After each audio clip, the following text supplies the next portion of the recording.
রমজান কেবল একটি মাস নয়, এটি মুমিনের জীবনে আত্মশুদ্ধি, গুনাহ মাফ এবং তাকওয়া অর্জনের সুবর্ণ সুযোগ। রহমত, মাগফিরাত ও নাজাতের বার্তা নিয়ে আগত এই মাসে আল্লাহ তাআলা বান্দাদের জন্য খুলে দেন ক্ষমা ও সওয়াবের দুয়ার। তবুও এমন কিছু মানুষ রয়েছে যারা এই মহিমান্বিত মাস পেয়েও ক্ষমা থেকে বঞ্চিত হয়, যাদের জন্য হাদিসে এসেছে কঠোর সতর্কবার্তা। বিস্তারিত ডেস্ক রিপোর্টে। রমজান গুনাহ মাফ ও তাকওয়া অর্জনের অনন্য মাস। মহান আল্লাহ এ মাসকে করেছেন রহমত, মাগফিরাত ও নাজাতের সোনালী সুযোগে ভরপুর। অল্প আমলে অধিক সোয়াব, নফল ইবাদতে ফরজের সমান প্রতিদান, সব মিলিয়ে মুমিনের জন্য এটি আত্মশুদ্ধি ও আত্মগঠনের শ্রেষ্ঠ সময়।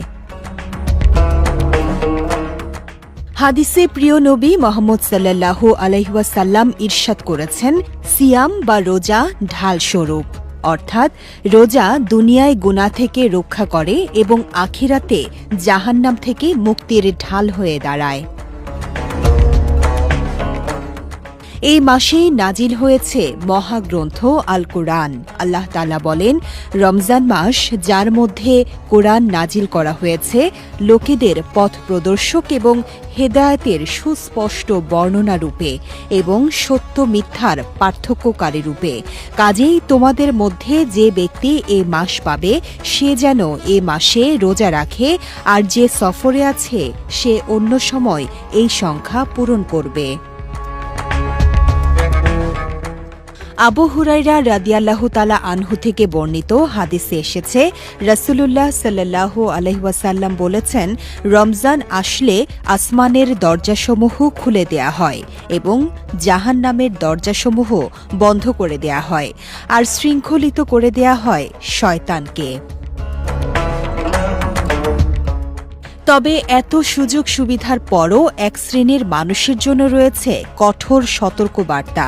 হাদিসে বর্ণিত হয়েছে, প্রিয় নবী মুহাম্মদ সাল্লাল্লাহু আলাইহি ওয়াসাল্লাম বলেছেন, ধ্বংস তার জন্য যার সামনে তার নাম উচ্চারিত হল অথচ সে দরুদ পাঠ করল না।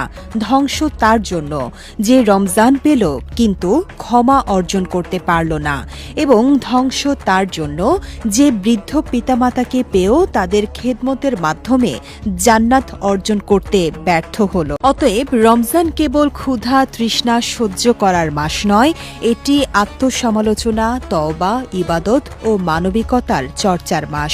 যে ব্যক্তি এই সুবর্ণ সুযোগ হারায় তার জন্য সত্যিই রয়েছে চরম ক্ষতি। আসুন